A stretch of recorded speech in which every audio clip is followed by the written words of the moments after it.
So I have Tony Satut in front of me, a highly experienced, more than project manager, almost a business manager. I'll let him explain. Thank you for being here, Tony.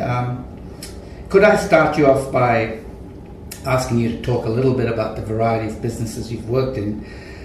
And because I'm interested in the project management aspects, a little bit about how project management has played in the roles you've had. Right, okay. Well, I've been in projects almost my whole business career. Started off in the property business, doing refurbishments of heritage buildings and other types of buildings, then moved into financial services where I was managing very complicated change type projects, including improving performance in sales environments right through to running mergers and acquisitions of large competitors. I've also worked in banking, I've worked in industrials, I've worked in logistics, and I've even done work in educational services. So I've pretty much covered the whole Australian gamut of organisations, driving projects, managing funding, reviewing the quality, governance, all the roles that are potentially in projects. I've played them at some stage in my career. Excellent, and that's why I'm interviewing you. Now, way too nice. Yeah, but now, so one of the areas of interest is what we call project-oriented organizations, or just project organizations, which simply means organizations where a large chunk of the work, a large chunk of the business is done through projects.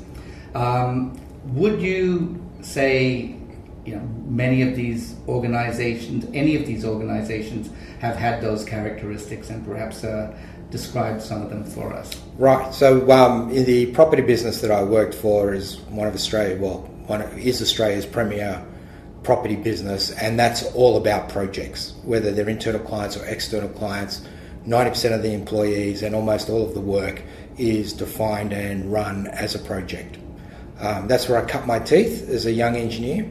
And then from there, as I've seen over the last 30 years, a big shift away from changes being managed as BAU exercises to changes being managed as project exercises. And the rationale for that is a couple of things. One is change requires a different type of expertise that quite often operational managers don't really have. And so from an efficiency point of view, you try and isolate that and run it as a project, bringing in those specialist skills. The other thing is that the pace of change these days has required big organisations, many organisations, to think differently about how they get things done. They need focus, action, rather than being a part-time piece of work. So I've seen a massive shift in the Australian industry towards project-oriented activity. So the word is sometimes used as projectization of work, exactly to describe what you have experienced through your career. Absolutely. So the thing that it does, which I find quite interesting, is it brings more clarity to what you're trying to achieve, because you've got to go through the exercise of defining it and getting somebody to execute it who's not necessarily in your operational part of the business, which means you've got to spend more energy getting that clarity, and that actually increases the potential for success. The danger with running things yourself is that you think you know what you need, number one, and number two, you don't feel the need to communicate it to others, and the consequence of that is you end up with something you weren't looking for. Mm-hmm, mm-hmm. So you've almost made a case there for a professional project manager being involved. That's what I'm interested in, and what my students are looking to do to enter into a career in project management. Is it always necessary to have a project manager, and what are the expectations of the youngest, rookie project manager that is the audience here? So the first thing is you don't necessarily need a project manager, but you need somebody playing the role of a project manager. So it's a very clear and well-defined role in order to get things done that are not BAU. In other words, they're not highly repeated day in, day out, where you've got different types of regular processes for. In terms of students and what the expectation is of them, well, there's kind of two paths to success there. One is biting off an initiative that's sized appropriately for your level of readiness. Mm-hmm. So you would start with something relatively small in scale and relatively controlled in terms of its impact on others as a way of cutting your teeth. That's one kind of path, and then the jobs get bigger, more complicated with more stakeholders. Mm-hmm. The other path is really to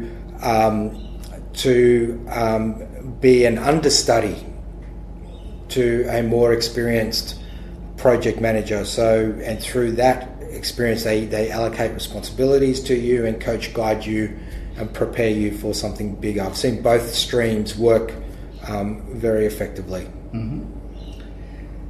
I had a really good question and it's gone. It'll come back. Yeah.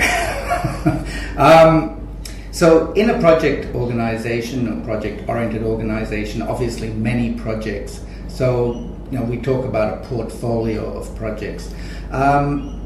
What can you say about the way projects play as a group? Are they interdependent? Did you find in your experience they can be managed separately? What do people try and do? Right. So there's two very distinct examples. So in the property organisation that I worked for, the only coordinating effort was the allocation of resources. So which project managers, which site managers were prepared and allocated to which project. Because the clients were external and you were building physical things in different locations, and therefore the interdependencies were basically resource allocation. Right. Mm-hmm. However, if you're take a bank, for example, you're part of a large bank which runs many projects, and in Australia, each bank would have a project portfolio of greater than $1 billion a year spend. So they have a lot of things going on at the same time. So not only do you have resource contention, which needs to be managed, but you've got technical contentions that need to be managed, such as availability of the technology that you're trying to deploy to, mm-hmm. right? And unless that's coordinated well, you end up in some pretty serious problems. So, for example, if you're testing your solution on a particular application and then the next guy comes along who's parallel testing and you happen to deploy first, it's highly likely that they will fail when they deploy because they tested a different version to what they deployed on. So the environment. So that environment, so new controls and new ways of thinking are necessary to manage those interdependencies. Mm-hmm. So you've got resource contention, you've got technology type contention, you've got take to market, or what we call take to market type, so how you release things, mm-hmm. not to clutter whether it's an external consumer or even an internal consumer, right? They've got a bandwidth limit in how much change they can accept in a period of time in order to not just implement, bed things down and move into what I call the continuous improvement cycle of projects, which happens mostly in BAU. So they're the three major things from a project to project point of view, but then you've also got the executive view of the world, mm-hmm. right? Where am I spending this money and am I getting the best return on investment that I need to get? And that's an aggregation of all the different projects. And none of the project managers are responsible for that aggregated view. But without that aggregated view, I can't walk up to the board and basically say you're spending that $1 billion well. Mm-hmm. So there are things that are outside the gamut of the project, but they're contributors to making sure that from an organisational point of view, we're achieving a level of success in the areas that we want to succeed in. Excellent, thank you. You lead nicely on to my next question, which is about project management offices, which are often used as the structure, the organizational structure to manage the portfolio, to get this consolidated view. Yes. What's your experience with PMOs? Were they contributing to the business? How were they successful? How were they not? Yeah, okay. Where I see these things struggle is how they are conceived in terms of what is the intent or what the belief is of what this thing is. And so the person that runs that function needs to have a clarity about what they're trying to achieve. It could be as simple as a reporting function. for example. So we just need the aggregated information of the projects so the executive can make a decision about what to stop, start, or do more of, all the way to managing the commonalities across projects, such as resource allocation, such as quality and assurance within projects, managing the learning and improvement of how projects are done in that organisation. Things like, what else would it be? Where they innovate in how projects get done. In my view, they're the things that a very successful PMO should be thinking of. And I'll be a bit of a heretic here. They focus way too much on tool and way too little on intent and development of capability. So in a way, if I can try and paraphrase that from my worldview, they look down into projects and project management too much, as opposed to looking up into the business and connecting with the strategy and the innovation that's necessary. That's a good way of looking at it. I think they focus. It's easy to focus on the tactile, right? It's easy to measure your movement when you're focused on that. So on things like tools, reporting, etc., they are physical manifestations. So it's really easy to navigate or be attracted to that part of the value chain, whereas in my view that is commoditized. You can go to the internet and download stakeholder matrices, all the tools that you think of in project management. They're freely available. They may be in a different color and a different format, but in reality they're pretty much the same thing. Where I think the value add is in the soft skills of portfolio management, how a stakeholder's managed, how do you create a power base that enables you to get things done. They're the secret sauce to real success of big portfolios of projects in large, complicated organisations. So looking up, out, looking down in the sense of assessing the capability in projects and what the intervention needs to look like to enable those projects to be more successful now and into the future. So I guess getting the balance right is a key. Because I teach project management students, let's look down, even though we all agree up is where the future and the growth is. Looking down, what you described sort of resonated with me when you said tools are, and techniques and templates are so freely available now. The struggle seems to be to get agreement and to get standards and to get, shall we say, the change to adopt some of these best practices. What are your thoughts on A, the need to do that, and B, the techniques to achieve it if it's worth doing? Right.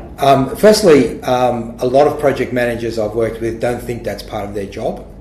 So the way they frame the project in their mind and how they structure and then implement it, they're very, they desire to manage what's in their control. Right. Whereas when I'm working with project managers, I encourage them to broaden their definition of the project from delivering a series of tasks to achieving an outcome. And by understanding that you need to achieve an outcome, a whole bunch of new sets of activities become necessary, and you can see them as being necessary because you've changed your view of what this project is and how to succeed in it. So the scope can even morph as you get a better understanding what the outcome should be. Absolutely. And, I do a lot of project reviews as well as training and teaching in this area. And my observation is that they have an expectation that the sponsor's going to do all that. And so my view is that the project manager needs to think about their role quite differently. It's not about getting stuff done. It's about causing things to happen. And by thinking of it that way, then they can reframe how the project works, and then they manage the sponsor and the other stakeholders actively. They don't necessarily need to do the work, but they need to know and understand that the work gets done. by taking that mindset, a whole series of new activities emerge in terms of how you manage stakeholders, etc. So it's a much bigger picture of project management than just kind of sticking to our knitting and doing Gantt charts and reports. Way beyond that. If you go back 15, 20 years, this whole new stream of activity in a project called change management came about as a result of projects not being successful. And so you create this concept and construct of change management. The problem is we haven't gotten that much better, right? And my view is that it's because we've tried to componentize change management into a series of tasks, whereas it's actually a behaviour modification exercise which is not defined by task, it's defined by symbols, emotion, culture, etc. Much more intangible, but a skilled project manager knows how to pull those strings in a way that you get true success. So for example, right, one of the first things that I would test for in a project is what is the level of commitment of the manager, not the project manager, the manager of the organisation or the component of the organisation you're influencing, to the success of this project. And way too many project managers assume that it's important or the level of importance, whereas I encourage them to go and ask the question. Challenge. It's like the first question I would do in a project is go and see the sponsor and ask them the question, how important is this? Because without that you have no success. I don't care how good you are as a project manager, unless you have the right commitments and you can orchestrate those things to occur if you're clever, then you're not going to succeed. It's a little bit like an analogy of an individual who wants to, do everything and trying to multitask, but obviously not achieving all the outcomes. If you're a boss, you get to hire a project manager for every one of these wild and woolly schemes. Yes. What are your thoughts about disciplining your sponsor in terms of getting, as you said, that priority for your project, or maybe not? Well, without that, I wouldn't do a project if I didn't have that. And if I had not asked the right questions and tested that commitment. I've even gone to the point of asking for things I don't need, believe it or not, to see how committed this person is to the success of the project. So you want to test those commitments early somehow. It may not be with requests for resources or whatever, but the proof's even in the time, pudding. Isn't it? That's isn't right. It getting them to come to meetings or reviews. Well, that actually triggers another behaviour that I encourage when I'm setting up a project. Right, I have another statement. Right, the project manager is at their most powerful at the beginning of the project. Right, because somebody needs you to get something done. Therefore, you're in a position of power. And there's hope. That's right, and there's hope. So while you're in that position, that's the time to ask for the things that you need, including time and access. So, for example, I work quite often with CEOs and board members who are very time poor, but the established agreement that I'll have with them is I have a regular time slot, half an hour, whatever, of duration, where they have no right to change. Right, I have the right to cancel, they don't, and it's based on my need, and it's based on making their life simple. So through that simple routine, I get the access I need, and they get the clarity, or they've got the rest of the time to do whatever else they need, but that half hour belongs to me. So simple strategies like that can really change, and if they're not prepared to commit that, then you've got other problems you've got to solve. Now, obviously, you are in a very senior position to be able to negotiate that access. We're talking rookies here, and chances are they're probably getting the lower end of the prioritization, even for the sponsor.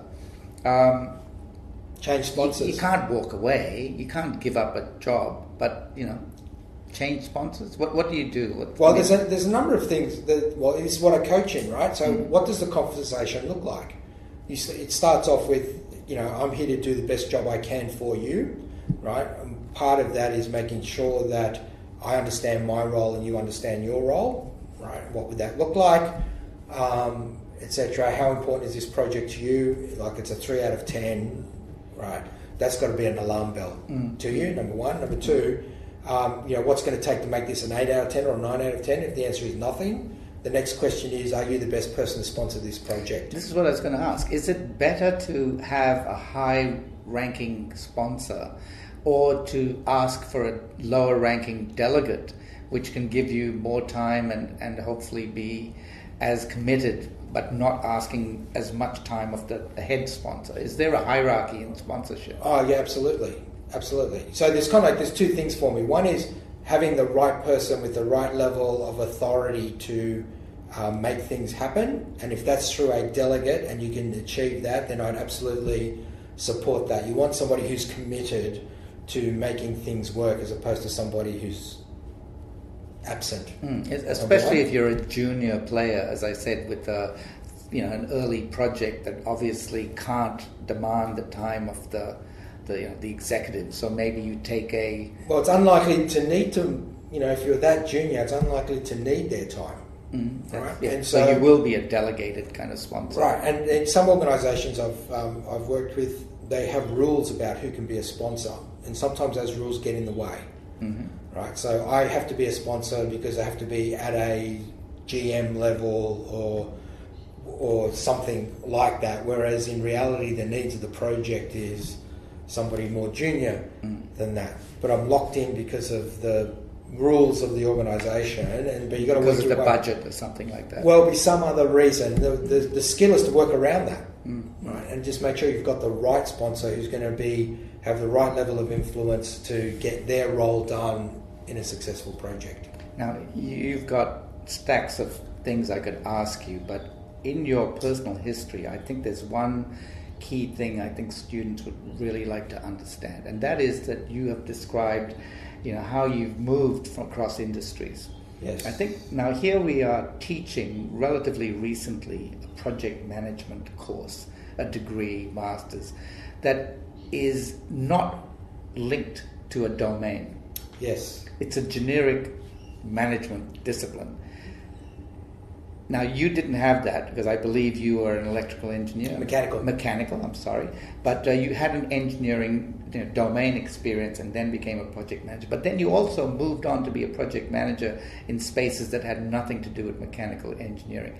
Could you tell us a little bit about, was that difficult? What made it possible for you to switch, in a way, industries as you progressed? And what can the newbie do about that? Can they move jobs like you? Oh, absolutely. It's like a finance person can move from one industry to another with relative ease, because there is methods and processes around how project management is done, just like there's methods, standards, etc. in finance.